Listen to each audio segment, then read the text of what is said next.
अरविंद केजरीवाल को बड़ा झटका लगा है। दरअसल आपको बता दें कि सुप्रीम कोर्ट ने अब रेखा गुप्ता सरकार से उम्मीद जताई है। उनका कहना है कि अब सरकार दिल्ली में बदली है तो इससे साफ उम्मीद है कि यमुना की सफाई का जो काम है वो जल्द ही पूरा होगा। दरअसल आपको बता दें कि दिल्ली की नई रेखा गुप्ता सरकार बार बार यमुना की सफाई को अपनी प्राथमिकता बता रही है। अब सुप्रीम कोर्ट ने भी उम्मीद जताई है कि सरकार बदलने के बाद शायद इस समस्या का समाधान हो पाएगा। दरअसल सुप्रीम कोर्ट की ये टिप्पणी यमुना समेत दूसरी नदियों के प्रदूषण से जुड़े मामले पर सुनवाई के दौरान की गई है। आपको बता दें कि पिछले कई सालों से यानी कि 10 सालों की अगर बात करें तो अरविंद केजरीवाल दिल्ली की सत्ता पर काबिज रहे। उन्होंने बार बार यमुना की सफाई का वादा हर चुनाव में किया, लेकिन सभी को पता है कि यमुना की स्थिति बद से बदतर केजरीवाल के शासन में होती रही। लेकिन वहीं दूसरी ओर बात अगर हम बीजेपी की करें तो 27 सालों के बाद प्रचंड बहुमत के साथ बीजेपी की दिल्ली की सत्ता में वापसी हुई और सरकार गठन से पहले ही यमुना की साफ सफाई का काम बीजेपी की ओर से शुरू कर दिया गया। यमुना में कई सारी हाईटेक मशीन उतारी गई जो कि यमुना की सफाई का काम कर रही है। ऐसे में अब सुप्रीम कोर्ट ने भी ये उम्मीद जता दी है कि सरकार बदलने के बाद ऐसा लग रहा है कि यमुना की सफाई का काम जल्द ही पूरा होगा। दरअसल आपको बता दें कि 13 जनवरी 2021 को सुप्रीम कोर्ट ने दिल्ली में यमुना के पानी के जहरीले स्तर तक जा पहुंचने पर खुद संज्ञान लेते हुए ये सुनवाई शुरू की थी। कोर्ट ने रिवर यमुना मॉनिटरिंग कमेटी से मसले पर रिपोर्ट मांगी थी। कोर्ट ने साफ किया था कि वो सिर्फ यमुना नहीं बल्कि दूसरी नदियों की स्थिति पर भी विचार करेगा। कोर्ट ने स्वच्छ पानी को लोगों के मौलिक अधिकार का हिस्सा कहा था। दरअसल मंगलवार 25 फरवरी को यह मामला पहली बार जस्टिस भूषण रामकृष्ण गवई और ऑगस्टिन जॉर्ज मसी की बेंच में लगा था। इससे पहले दूसरी बेंच से सुनवाई कर रही थी। वरिष्ठ वकील मीनाक्षी अरोड़ा एमिकस क्यूरी के तौर पर जजों के सामने पेश हुई। उन्होंने मामले में कोर्ट की सहायता के लिए नियुक्त किया गया है। बता दें कि एमिकस ने जजों को बताया कि पहले दिल्ली और हरियाणा में यमुना के पानी में हिस्सेदारी और गंदगी को लेकर के काफी विवाद रहा। इस पर जस्टिस भूषण रामकृष्ण गवई ने कहा कि अब सरकार बदल गई है, बदले हुए हालात में शायद सभी विवाद हल हो सकेंगे। नदी की सफाई से जुड़े योजनाओं को बेहतर तरीके से लागू किया जा सकेगा। आपको बता दें कि सुनवाई के अंत में कोर्ट ने अगली तारीख 4 मार्च की तय की है। ध्यान रहे कि पिछली सप्ताह वायु प्रदूषण से जुड़े मामलों में भी सुप्रीम कोर्ट की एक बेंच ने दिल्ली में सरकार बदलने से बेहतरी की उम्मीद जताई थी। उस मामले की एमिकस क्यूरी अपराजिता सिंह ने जस्टिस अभय एस ओका की अध्यक्षता वाली बेंच से कहा था कि दिल्ली और केंद्र सरकार की खींचतान के चलते सुनवाई में बेवजह समय बर्बाद होता था। जस्टिस ओका ने इस पर सहमति जताते हुए कहा कि निश्चित रूप से सरकार बदलने से झगड़ा खत्म होगा, लेकिन सरकार को सक्रिय होकर काम भी करना होगा, तभी सकारात्मक बदलाव हो सकेगा।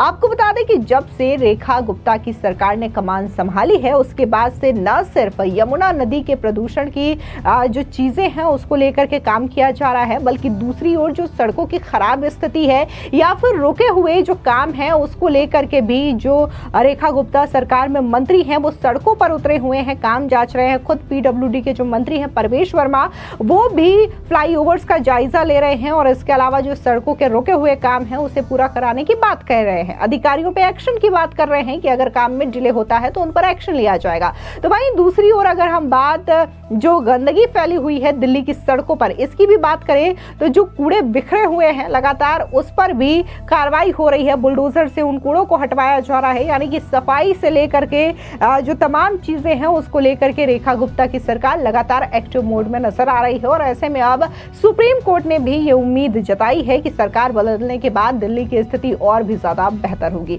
तो वहीं आपको बता दें कि जब से बीजेपी की वापसी दिल्ली में हुई है उसके बाद से लगातार एलजी के आदेश से यमुना की सफाई का काम हो रहा है और यमुना में दैनिक आरती का कार्यक्रम भी शाम को रखा जाता है जहां पर बड़ी संख्या में श्रद्धालु भी जुट रहे हैं। इस बीच आपको बता दें कि सोनिया विहार वाटर स्पोर्ट्स क्लब के पास यमुना नदी के किनारे एक यमुना संसद कार्यक्रम का आयोजन भी किया गया जहां पर तमाम लोगों ने हिस्सा लिया। इस दौरान आपको बता दें कि यमुना के एक्टिविस्ट और कार्यक्रम के आयोजक रविशंकर तिवारी का बयान भी सामने आया। किस तरीके से उन्होंने यहाँ पर इवेंट को ऑर्गेनाइज किया और किस वजह से किया, सुनिए उनका ये बयान। हम लोग पहली बार इस बसंत उत्सव में यमुना महोत्सव मना रहे हैं। चूंकि बसंत का मौसम चल रहा है तो आज ब्रज क्षेत्र के लोग भी आए थे, ब्रज की होली हुई, यमुना जी का पूजन हुआ और यह उत्सवपूर्ण माहौल में यहाँ हम लोग इसलिए मनाए कि आप देखेंगे कि यहाँ से महज 1000 मीटर यमुना जी की स्थिति बहुत ही खराब है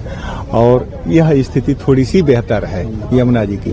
तो इस बेहतर स्थिति में लोगों को यह दिखाने के लिए भी एक मकसद था कि लाए थे कि कम से कम यमुना जी, इस तरह की ही यमुना जी आगे 22 किलोमीटर और हो जाए तो बेहतर होगा, क्योंकि इसको लेकर यमुना जी के अविरलता, निर्मलता और स्वच्छता को लेकर हम लोग कई वर्षों से एक अभियान चला रहे हैं और जिसका नतीजा देखने को मिला कि कम से कम यमुना जी पॉलिटिकल मुद्दा बनी दिल्ली में।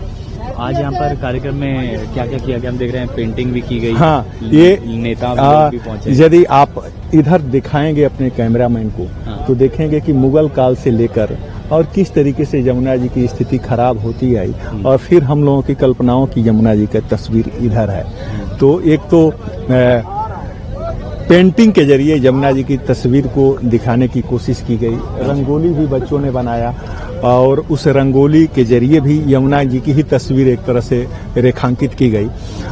फिर यमुना जी के लिए पूजन हुआ और सूर्यदेव से और महादेव से हम लोग, चूंकि आज शिवरात्रि का दिन है, यह प्रार्थना कर रहे थे, निवेदन कर रहे थे कि हम लोगों की यमुना जल्द ही अविरल और निर्मल हो ताकि लोग यमुना में स्नान कर सकें, अपने श्रद्धा का, अपने भाव का अर्पण कर सकें। अच्छा, नेता कौन कौन यहाँ पर पहुंचे थे? यहाँ नई दिल्ली की सांसद बांसुरी स्वराज जी थी, आदर्श नगर के विधायक राजकुमार भाटिया थे, विधायक डॉक्टर अनिल गोयल थे और विधायक पूनम भारद्वाज जी भी हैं। तो यहाँ मोहन सिंह बिष्ट इस इलाके के विधायक थे मुस्तफाबाद से। तो आधा दर्जन से अधिक विधायक थे, सांसद बांसुरी स्वराज थी। तो सब लोग आए हैं, सबको निमंत्रण दिया है। Thank you. इसके अलावा बीजेपी की नेता पूनम भारद्वाज का बयान भी सामने आया। क्या कुछ उन्होंने इस इवेंट को लेकर के कहा, सुनिए उनका ये बयान। यमुना हमारी माँ है और हम इनको एक देवी के रूप में ही देखा है आज तक। और जैसे ही आपको पता है कि दिल्ली के अंदर भारतीय जनता पार्टी की सरकार आते ही हमारी दिल्ली के मुख्यमंत्री ने सबसे पहले यमुना का ही काम शुरू करवाया है, क्योंकि पिछले 10 वर्षों से जो झूठी सरकार थी, सिर्फ झूठे वादे करे थे, यमुना की तरफ उन्होंने देखा भी नहीं और कितने करोड़ों का फंड खा के बैठ गए यमुना माँ के नाम पे भी। तो हमारी मुख्यमंत्री ने आते ही सबसे पहले यमुना मैया की सफाई करवानी शुरू कर दी और आपको भी पता है कि संध्या के टाइम यहाँ पे आरती का भी प्रोग्राम होता है। तो मैम, आज हम देख रहे हैं कि यहाँ पेंटिंग्स वगैरह और फूलों की होली भी करी। देखो, बच्चों का उत्साह है और ये हमारी धरोहर है यमुना जी, उनके प्रति बच्चों का सम्मान है और उन्होंने इतनी सुंदर पेंटिंग बनाई है, इतना सुंदर दृश्य आपने देखा कि फूलों से भी कितनी सुंदर रंगोली बनाई हुई है। सब बधाई के पात्र हैं, बहुत सुंदर कार्य। चलो, हम एक सवाल विधानसभा में जिस रिपोर्ट पेश हुई है, क्या कहेंगे? अब 14 टोटल पेश होनी है, एक के बाद एक खुलासा। देखो, अभी पहली पेश हुई है रिपोर्ट और उसी से ही जो ऑपोजिशन में पार्टी है उनके चेहरे आपने कल देख लिए होंगे, उनके चेहरे पे बौखलाहट अलग साफ नजर आ रही है। कल भी उन्होंने सदन के अंदर बाबा भीमराव अंबेडकर के चित्र के पीछे अपनी दोगला चेहरा छुपाने की कोशिश करी। तो कभी उन्होंने जो पिछले 10 वर्षों से जो घोटाले कर रहे थे वो अब जनता के सामने आने वाले हैं और उनको घूम फिर के वहीं आखिर में तिहाड़ ही जाना है।